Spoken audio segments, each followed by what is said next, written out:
T we launch میں آ گئی۔ جب انہوں نے میرے بیٹھنے کے طور طریقے دیکھے تو ماتھے پر بولی کہ کامی بچے تمہاری شکایتوں میں امی کے آتے ہی کر دوں گی کہ کیسے تم ان کے قیمتی ٹیبل پر پاؤں پھیلا کر بیٹھے ہوئے ہو۔ یہ سن کر میں ہڑبڑا کر اٹھ بیٹھا اور بالکل سیدھا ہو کر بیٹھ گیا۔ میں نے کہا چھوٹی بی بی خدا کے لیے مالکن سے میری شکایت نہ لگانا۔ میں نے فوراً ایل سی ڈی بند کر دی اور ریموٹ آرام سے سائڈ پر رکھ دیا۔ تحریم کے ماتھے پر جو تیڑی چڑھے ہوئے تھے آرام سے آ کر صوفے پر بیٹھ گئی اور ریموٹ اپنے ہاتھ میں پکڑ لیا اور کہنے لگی امی گھر پر نہیں ہے تو اس کا مطلب یہ نہیں کہ تم لوگ سب اپنے آپ کو سمجھو۔ میں تم سب کا سر چڑھ جاؤں گی۔ جب تک وہ گھر پر نہیں ہے میں اس گھر کی مالکن ہوں، اس لیے میں جو کہوں گی تم لوگ وہی کرو گے۔ میں نے اپنے سینے پر ہاتھ رکھا اور سر جھکایا۔ جی چھوٹی بی بی بالکل ایسا ہی ہوگا، جیسا آپ حکم دیں گی میں ویسا ہی کروں گا۔ مجھے اندر سے ان پر بہت تو غصہ آیا کیونکہ میری کبھی بھی مالکن کی بیٹی سے 1-2 منٹ بھی نہیں بنتی تھی، ہر وقت بچکانہ حرکتیں کرتی رہتی تھی اور ان میں حرکتوں کی وجہ سے بہت تنگ آ چکا تھا۔ وہ مجھ سے بازار کے 4 چکر بھی لگواتی تھی، بار بار مجھ سے اپنا سامان منگواتی، کبھی کہتی ٹھیک نہیں، یہ فلاں کلر ٹھیک نہیں اور یہ ایسا کر دو۔ وہ سارا ٹائم میرا ضائع کر دیتی۔ وہ کسی ڈرائیور یا ملازم سے اپنا کام کبھی نہیں کرواتی تھی، وہ سارے کے سارے کام مجھ سے ہی کہتی۔ مالکن بھی اسے کچھ نہیں کہتی تھی کیونکہ وہ ان کی لاڈلی تھی، مجھے ہی کہتی جاؤ چھوٹی مالکن کہتی ہے وہ کرو، جاؤ باورچی خانہ لے کر آؤ اور مجھے بعد اب کھڑے دیکھ کر مسکراؤ۔ باورچی میں جب ہفتہ کہنے لگا ابھی تو بہت اکڑ دکھا رہے ہو، آگے نہ اپنی اوقات میں واپس۔ میں نے اسے گور کر کہا، جانے والی نظروں سے دیکھا تھا۔ باورچی نے چائے کا کپ ٹیبل پر رکھا، جو چائے میں پینی تھی وہ بڑے مزے سے تحریر پی رہی تھی۔ بہرحال پورا دن میرا ادھر ادھر کے کاموں میں گزر گیا۔ جیسے ہی رات ہوئی میں اپنے کوارٹر میں جانے لگا تو تحریر مجھ سے کہنے لگی کامی تم کہاں جا رہے ہو؟ تمہیں یاد ہے نا امی نے کیا کہا تھا؟ تم میرے کمروں میں سو گئے۔ یہ سننا تھا کہ مجھے مالکن کی بات یاد آ گئی۔ میں نے بیزاری سے تحریم کی طرف دیکھا۔ میں نے کہا چھوٹی مالکن مجھے اپنے کوارٹر کے علاوہ کہیں اچھی نیند نہیں آتی۔ اگر گھر میں ملازمہ موجود ہے آپ اسے اپنے ساتھ سلا لیں۔ لیکن کہنے لگی امی نے کہا تھا جو تم سو گئے تو مطلب تم ہی سو گئے، چلو شرافت سے ادھر ہمارے کمرے میں قلیم پر جا کر لیٹ جاؤ۔ میں کمرے میں سو گیا لیکن مجھے سخت بے چینی ہو رہی تھی۔ تحریم اپنے بیڈ پر جا کے لیٹ گئی، اس نے لیمپ بند کر دیا۔ کمرے میں اس وقت فل اندھیرا تھا۔ میرا دل زور زور سے دھڑک رہا تھا۔ بے شک وہ صرف 14 سال کی تھی لیکن میں تو 14 سال کا نہیں تھا۔ مجھے قاری صاحب کی ایک بات یاد آنے لگی جو جمعے کے خطبے میں نے سنی تھی کہ جہاں ایک مرد اور عورت ہو وہاں پر تیسرا شیطان ہوتا ہے۔ پتہ نہیں مالکن کے ذہن میں ایسا کیا تھا کہ انہوں نے مجھے اپنی بیٹی کے ساتھ سونے کے لیے بول دیا۔ ان کو چاہیے تھا کہ وہ ملازمہ کو تحریم بی بی کے ساتھ سلاتی۔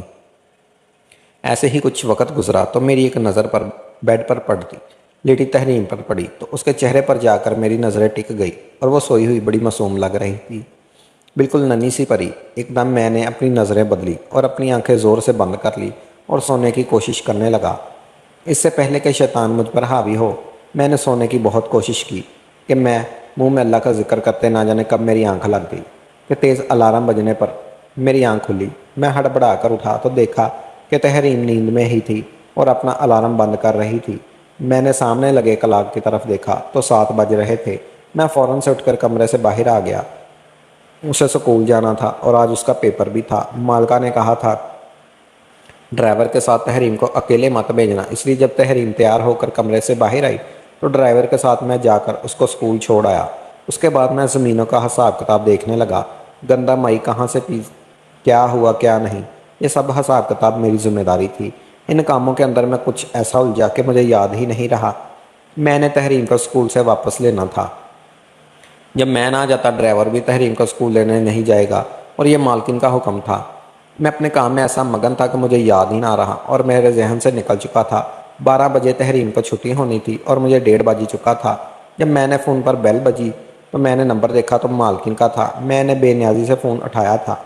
وہ مجھ پر بھڑک اٹھی، کہنے لگی مجھے تحریم کی کال آئی تھی، وہ ابھی تک سکول میں ہے، تم مجھ سے لینے کیوں نہیں گئے؟ میرا دماغ گھوم گیا، میں تو بالکل ہی بھول گیا تھا۔ میں نے کہا مالکن ہماری زمینوں کا حصہ لگا رہا تھا۔ مالکن کہنے لگی جاؤ جا کر اسے لے کر آؤ۔ میں نے سارے کھاتے بند کیے اور گھر سے باہر نکلا۔ سامنے ڈرائیور کو میں نے کہا جانے والی نظروں سے دیکھا۔ میں نے کہا تم نے مجھے بتا نہیں سکتے تھے کہ چھوٹی مالکن کو چھٹی ہو گئی ہے؟ وہ کہنے لگے میں کیوں بتاؤں، مالکن تو سب ملازموں کو تمہارے سپرد کر کے گئی ہے، یہ تمہارا کام ہے کہ ان سب باتوں کا خیال رکھو۔ ڈرائیور کی بات میں نے مجھے ہلا کر رکھ دیا تھا۔ مالکن کہہ گئی تھی کہ سارے ملازمین سر پر چڑھ گئے تھے، ورنہ ان کے سامنے تو سر جھکائی رکھتے تھے۔ بہرحال میں فٹافٹ سے ڈرائیور کے ساتھ بیٹھا اور جب سکول پہنچا تو پورا سکول خالی ہو چکا تھا۔ صرف تحریم سکول میں تھی اور وہ غصے سے لال پیلی ہوتی گاڑی میں بیٹھ گئی۔ جتنی دیر تک ہم گھر نہیں پہنچے وہ سارا راستہ ہمیں باتیں سناتی رہی۔ کہنے لگی امی نے آنے دو، تمہارا علاج تو میں کرواؤں گی۔ پھر مجھ سے کہنا اس بات میرا قصور تھا، اس لیے میں چپ چاپ ان کی باتیں سنتا رہا۔ گھر پہنچے تو باورچی نے کھانا نہیں تیار کیا ہوا تھا۔ ملازمہ نے ابھی گھر کی صفائی ٹھیک سے نہیں کی تھی اور بس اپنی خوشیوں میں مصروف تھی۔ یہ دیکھ کر میرا سر چکرانے لگا۔ مالکن کے بغیر تو پورا گھر ہی الٹا پڑنے لگا تھا۔ میں نے انہیں کچھ کہتا تو سب کہتے کہ تم ہماری طرح ملازم ہو، زیادہ ہمارے سر پر مت چڑھو۔ میں تو مالکن کے بنا بکھلا کر رہ گیا تھا۔ میں نے ملازمہ سے ٹھیک سے صفائی کرنے کا کہا، اپنی نگرانی میں پورے گھر کو صاف ستھرا کروایا۔ رات کو میں تھک گیا۔ جب میں تحریم کے کمرے میں گیا تو وہ اونچی آواز میں اپنا سکول کا سبق یاد کر رہی تھی۔ میں نے ٹی وی لان کے صوفے پر بیٹھ کر سو گیا کیونکہ میں دن بھر کا تھکا ہوا تھا۔ رات کو مجھے لگا جیسے لاؤنج میں کوئی اور موجود ہے۔ کسی کے قدموں کی آواز مجھے سنائی دی۔ میں نے آنکھیں کھول کر دیکھا تو مجھے لگا جیسے کوئی آدمی تحریم کے کمرے کے باہر کھڑا ہے اور کمرے کی کھڑکی سے اندر جھانکنے کی کوشش کر رہا ہے۔ میں نے بلند آواز میں کہا تو وہاں سے فوراً کوئی کچن کی طرف بھاگا۔ یک قدم اٹھا کچن کی طرف بھاگا، لیکن اس وقت کچن خالی نظر آ رہا تھا۔ میں نے فٹافٹ لائٹیں جلائی تو وہاں پر کوئی موجود نہیں تھا۔ ایک دروازہ کچن کی بیرونی جانب بھی کھلتا تھا۔ جب میں نے وہ دیکھا تو اس کی کنڈی بھی کھلی ہوئی تھی۔ میں فٹافٹ باہر نکلا تو باہر بالکل سناٹا تھا۔ میں نے کچن کے دروازے کو اندر سے کنڈی لگا دی اور واپس ٹی وی لاؤنج میں آ کر لیٹ گیا اور یہ سوچنے لگا یہ شخص کون تھا جو رات کے اس پہر اندر آیا تھا۔ نہ جانے میں کیا سوچ لیا، تحریم کے کمرے میں چلا گیا۔ وہ اپنے بیڈ پر سو رہی تھی۔ میں چپ کر کے قالین پر لیٹ گیا اور رات کو جیسے ہی کتوں کے بھونکنے کی آوازیں آئیں تو تحریم ڈر گئی اور میرا ہاتھ پکڑ کر کہنے لگی امی یہ کتے مجھے کھا جائیں گے، امی میرا ہاتھ پکڑ لو۔ وہ بیڈ پر اپنا ہاتھ مار رہی تھی، نیند میں شاید وہ مالکن کا ہاتھ ڈھونڈ رہی تھی۔ مجھے سمجھ نہیں آ رہا تھا کہ ایسے موقع پر کیا کرنا چاہیے۔ بہرحال میں زمین سے اٹھا اور اپنا ہاتھ تحریم کے ہاتھ میں دے دیا۔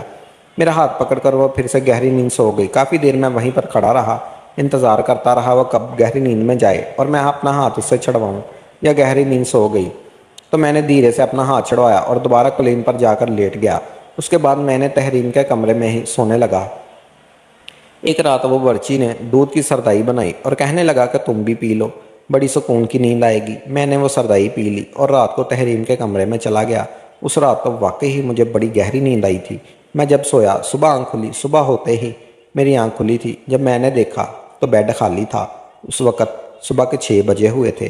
اس وقت تحریم تو نہیں جاگتی تھی، ویسے بھی آج اتوار کا دن تھا، چھٹی کا دن تھا۔ میں کمرے سے باہر آیا تو وہاں تحریم موجود نہیں تھی۔ میں نے اسے پورے گھر میں دیکھا، وہ مجھے کہیں پر نظر نہیں آئی۔ میرا دل تو ڈر گیا۔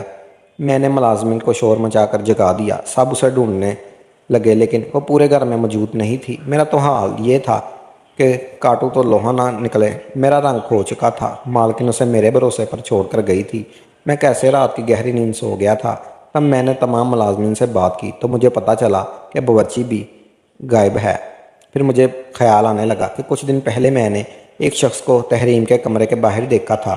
وہ بھاگتا ہوا کچن میں گیا تھا، شاید وہ باورچی ہی تھا۔ میں نے فوراً مالکن کو فون کیا اور ساری بات ان کی گزارش کر دی۔ باورچی کا سب پتہ جانتا تھا۔ مالکن نے کہا کہ تم باورچی کے گھر تک پہنچو، اس کا پیچھا کرو، میں پولیس کو فون کر دیتی ہوں۔ میں بھاگ کر باورچی کے گھر گیا تو معلوم ہوا اس کی بیوی بچے۔ کہنے لگے وہ تو گھر پر ہی نہیں ہے۔